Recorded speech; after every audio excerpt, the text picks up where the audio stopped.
So hello mga kabosing! Welcome back to my vlog! Ayan mga kabosing. So hello po dyan sa aking YouTube channel, sa mga nanonood po sa aking YouTube channel. Hello po.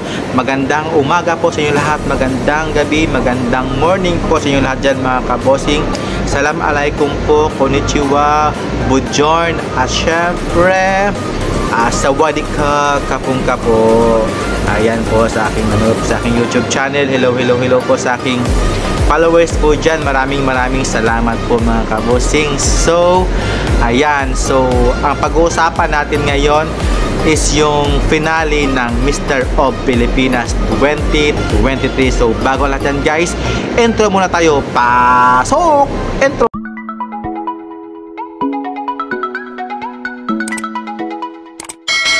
So ayan mga kabosing, welcome back again mga kabosing sa aking YouTube channel. So ayan na nga po mga kabosing, nanood po ako ng Mr. of Pilipinas 2023, kung sino yung mga nanalo at pasok sa mga finalist mga kabosing, at daming mga awards mga kabosing yung binigay ng Mr. of Pilipinas mga kabosing. So yung kanilang lightnings mga kabosing, okay na okay sa akin. At syempre kaya lang madilim masyado compare sa, kasi magkasabay sila ng i-ere sa live telecast sa YouTube at saka sa Facebook page yung Mr. International. So hindi ko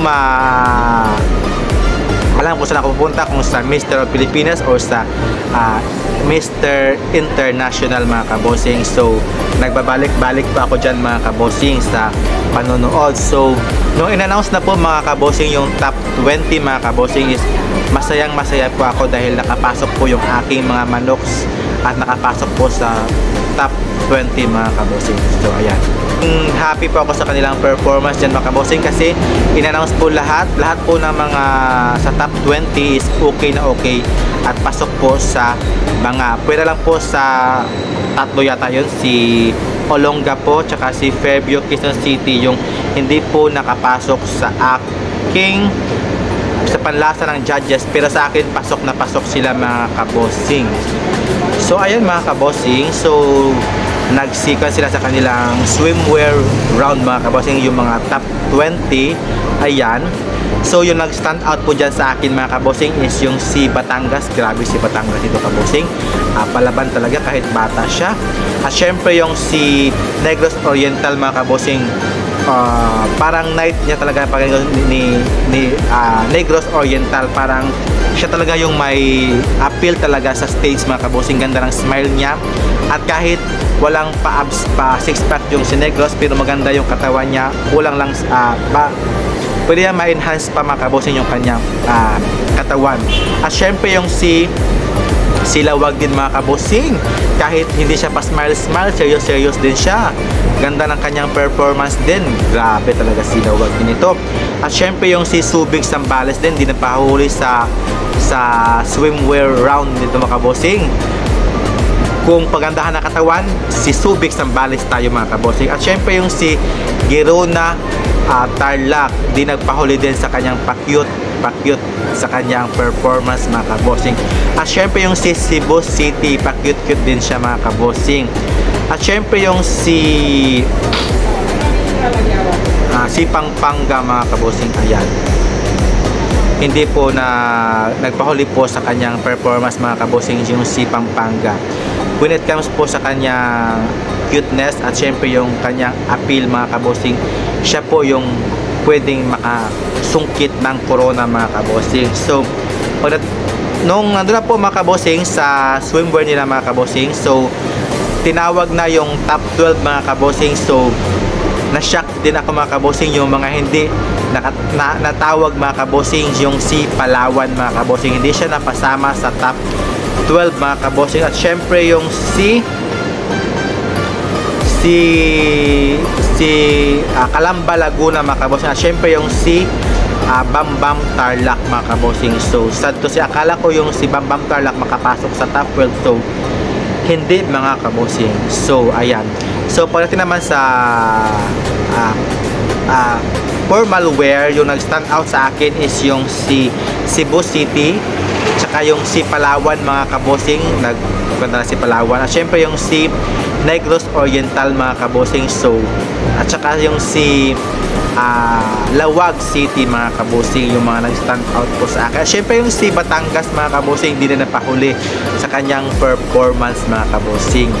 Ayan, yung mga nag-stand out po sa akin mga kabosing. At syempre po yung nakapasok po sa top 7 mga kabosing, yung sad to say din, hindi rin po nakapasok si Subic Zambales. Nag-goodbye na siya mga kabosing sa top 7. Pero yung si Lawag, si Pampanga, si Malolos Bulacan, si Girona Tarlac, at si Cebu City at si Batangas yung nakapasok sa top 7 mga kabosing. So sa top 7 na yan mga kabosing, so lahat po dyan is panalo na. Pwede na lang po sa mga dalawang runners up mga kabosing at dalawang winners mga kabosing na may titulado ng Corona mga kabosing.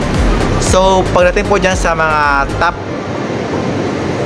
12 mga kabosing, may top 7 na mga kabosing, diba? Yan, yung sa top 7 mga kabosing is yung mga nanalo talaga is yung sa second runner up is yung si Batangas mga kabosing. Kaya lang hindi lang po siya nabigyan ng justice yung kanyang sagot about sa mga sa mga sayings, pero okay po yung kanyang sagot mga kabosing, kahit lahat po ng mga tanong nila is at saka sagot malayo masyado. Hindi naman masyadong malayo, parang little bit lang na magkapareho, pero nasagot naman nila ng maayos yung kanilang answer Q&A mga kabosing. Yung si Cebu City mga kabosing, siya yung nag first runner up mga kabosing, is okay naman yung kaniyang performance mga kabosing sa kanyang Q&A. Na-satisfied naman ako, kaya lang yung sa English niya na sagot, parang hindi pa po niya na elaborate or na justify yung kanyang sagot. Kaya lang maikli po mga kabosing. So yung limang nagka-corona, yung sa Girona Tarlac na si RJ, siya po yung nakakuha ng Manhunt Star mga kabosing, na gaganapin doon sa Thailand mga kabosing. Siya yung po nakakuha ng Corona. Okay yung kanyang sagot, nag-English siya. Okay na okay sa akin yung kanyang sagot din. Kaya lang, bagay sa kanya yung Manhunt Star mga kabosing. At syempre yung si Malolos Bulacan mga kabosing.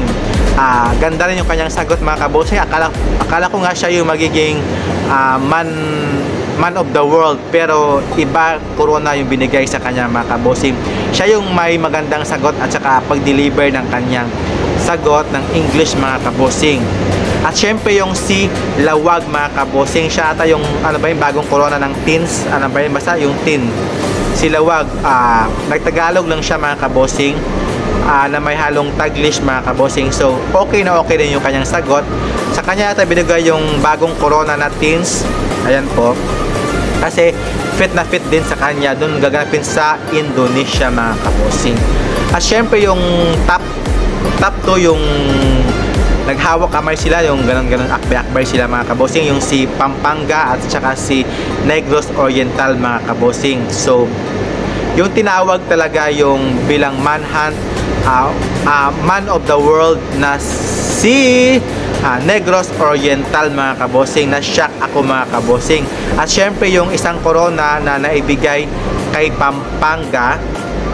So ayan, let's start muna tayo sa kay Pampanga mga kabosing. Siya yung, akala ko siya yung mananalo kasi silang dalawa is nagtagalog mga kabosing. So pwede pa yan may enhance sa preparasyon para may laban sa international mga kabosing. So si Pampanga is okay din sa akin yung kanyang sagot. At syempre sa kanya yata naibigay yung kanyang yung titulo, ayan mga kabosing.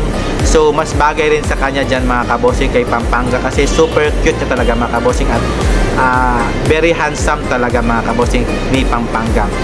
At syempre yung sa nanalo na man of the world na si Negros Oriental, at bagay na bagay sa kanya yung kanyang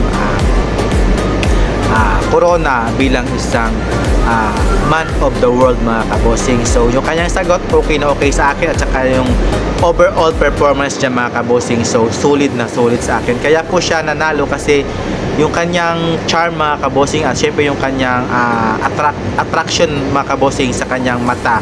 Super gwapo niya mga kabosing sa that time na yun mga kabosing. Kasi yung si Cebu City parang na-off siya mga kabosing. So na-align talaga kay Negros Oriental mga kabosing yung titulong bilang isang man of the world mga kabosing. So what do you think mga kabosing? So ayan, natapos ko na po ang aking vlog mga kabosing at syempre yung pagla-live ko kagabi. So what do you think mga kabosing sa kanilang performance at sa mga winners?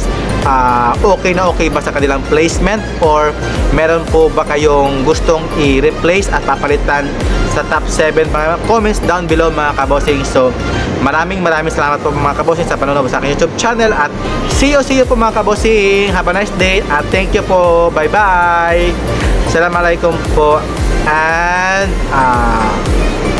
ba yun? Konnichiwa, bonjour po at syempre sawadee ka po, kapong ka po. See ya! Bye bye mga kabosing! Keep safe! Mwah!